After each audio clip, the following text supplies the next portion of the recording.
오늘 오전 청와대에서 문 대통령과 더불어민주당 이재명 대선 후보의 회동이 있었죠. 또 한미 간의 종전선언과 관련한 움직임들도 있다고 하는데요. 청와대 박수현 국민소통수석과 관련한 이야기 나눠보겠습니다. 수석님 안녕하십니까? 네, 안녕하세요. 박수현입니다. 네, 어제 문 대통령 마지막 시정연설이 국회에서 있었습니다. 5년 개근.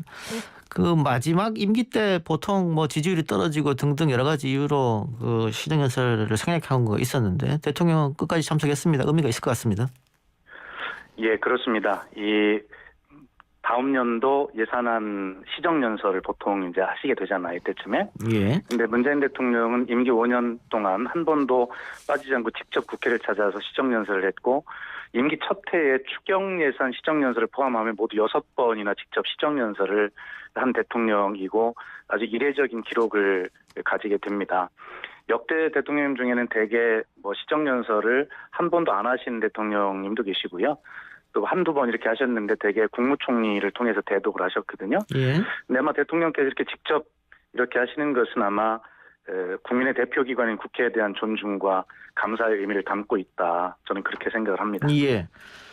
그런데 야당 의원들은 대장동 특검 요구 피켓을 들었던데 혹시 대통령께서 시정연설 끝나고 이와 관련해서 별 말씀 없으셨습니까? 예, 뭐 그런 것에 대해서 말씀하신 적 없습니다. 알겠습니다. 시정연설의 핵심은 경제 회복이라고 봐도 됩니까? 그렇습니다. 어제 그 시정연설을 정리를 해보면 위기를 말씀하셨고 그 위기를 국민과 함께 극복하고 또 그 와중에서 성과를 이룬 부분에 대해서 말씀하셨고 예. 성과를 이루었지만 아직 과제도 있다라는 부분을 이렇게 세 단락으로 말씀을 하셨습니다. 예.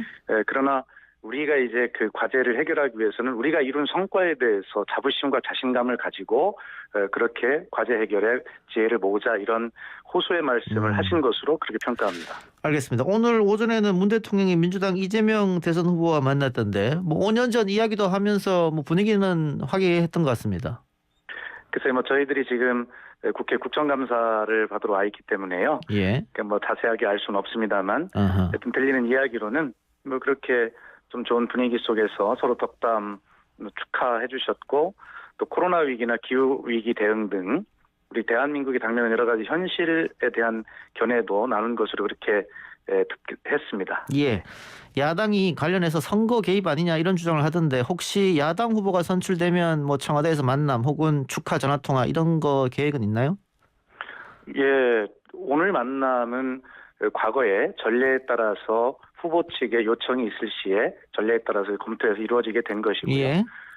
물론 야당 후보님이 선출이 된다 하더라도 요청이 있으면 저희들은 열린 자세로 그렇게 검토를 하게 될 것이라는 말씀을 드린 바가 있습니다. 예. 그리고 뭐 또 일부에서 얘기하는 선거 중립 예. 위반 이런 말씀을 하시는데 과거 전례에도 전부 선관위의 유권 해석을 받아서 전부 진행을 했고 과거에 그런 해석이 있었음에도 불구하고 저희는 더욱 신중하게 하기 위해서 이번에도 선거관리위원회의 유권 해석을 받아서 그 형식과 내용을 전부 그렇게 진행을 했다는 말씀을 참고로 드립니다. 알겠습니다. 내일 있죠. 문 대통령이 G20 정상회의 참석을 위해 출국을 하는데 이거 교황과 만나는 예정이 있더라고요. 그래서 그 과거에 뭐 교황께서 북한이 초청하면 평양에 가고 싶다 이런 얘기 한 적도 있었고 이런 등등 네. 이야기 때문에 네. 종전선언과 연결지어서 해석하는 분들도 계시더라고요. 어떤 답변을 주시겠습니까? 아마 교황님을 만나는 것이 종정선언과 직접 이렇게 연결이 되지는 않겠지만 예. 그러나 늘 한반도 평화 그리고 방북 의지가 확고한 교황님과 우리 대통령께서 만나게 되신다면 전 세계적으로 그런 공감대를 이렇게 끌어올릴 수 있는 계기가 되지 않겠습니까? 예. 그래서 그 종전선언이나 한반도 평화 프로세스가 한 걸음이라도 진전되는데 아마 좋은 어떤 분위기를 조성하고 공감대를 이룰 것이다라고 하는 뭐 그러한 기대를 가지고 있습니다. 예. 그럼 혹시 뭐 공식적으로 그 교황께 방북 요청이라든가 이런 것도 혹시 계획에 있나요? 뭐 그 문제는 기본적으로 저는 북한과 바티칸 간의 외교 문제라고 생각을 합니다. 예. 다만 저희 대통령께서 2018년에 10월에 방문하셨을 때 국민께서 기억하시겠습니다만 김정은 위원장의 초청 의사를 전했고 교황께서는 정식으로 초청장이 오면 방북할 의사가 있다라고 이렇게 대화를 나누신 적이 있지 않습니까? 예. 그때는 그런 역할을 이제 우리 대통령께서 하셨지만 이런 문제는 직접적으로 이제 그런 물론 방북 의지와 이런 것들은 재확인하겠습니다만 저희 대통령께서 그 바티칸과 북한 간의 외교 문제를 직접 말씀하시기는 좀 어렵지 않겠나 하는 생각을 저는 개인적으로 가지고 있습니다. 그러나 그런 분위기에는 굉장히 조성에 도움이 될 것이다. 그렇게 생각합니다. 알겠습니다. 자, 그 정상회의 때 혹시 바이든 대통령과의 만남도 예정되어 있습니까? 아직 결정된 것은 없으나 이런 예. 다자회의의 계기에 미국 대통령이나 주요 국가의 정상들과 우리 국가의 전략적 이해를 위해서 만남을 또 이루려고 하는 노력을 하는 것은 뭐 당연한 것 아니겠습니까? 예. 그러나 아직 정해진 건 없습니다만 언론에 의하면 교황님을 중심으로 저희 대통령도 교황님을 만나고 바이든 대통령도 프란치스 교황을 만나는 일정으로 이렇게 알려져 있는데요. 예. 그렇다면 우리 대통령은 교황님에게 바이든 대통령과 직접 3자가 만나는 것은 아니나 그렇게 교황을 통해서 3자가 간접으로 대화할 수 있도록 하는 그런 효과를 낼 수 있도록 뭐 그런 전략을 좀 갖고 계시지 않을까 저는 그렇게 예. 기대는 하고 있습니다. 예.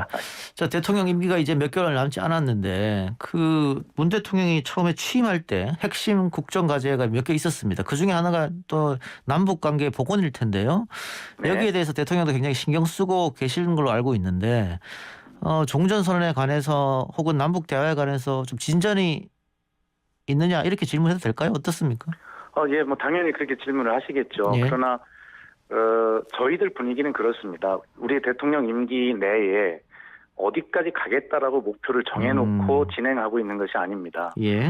뭐 저희 정부에서 하는 대로 최선을 다해서 가는 데까지 가보고 그리고 다음 정부에서 또 거기서 출발해서 또 갈 수 있도록 저희가 최선을 다해서 가는 데까지 가야 되는 것 아니겠습니까? 예. 그래서 저희들은 제가 징검다리론을 말씀을 드리는데요. 이제 그 통신 연락선의 복원이라고 하는 것은 이제 튼튼하게 징검다리 이제 겨우 하나가 놓아졌을 뿐입니다.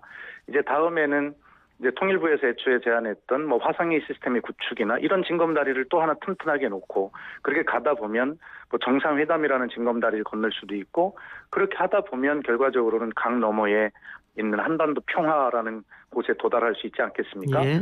저희가 어떤 정치 일정에 따라서 목표를 정해놓거나 라고 진행하는 것이 아니라 북한과 가장 튼튼한 신뢰를 쌓아가면서 하나하나 그 징검다리를 튼튼하게 놓는 데까지 놓는 것 그것이 저희 목표입니다. 예, 좀 지켜보도록 하고요.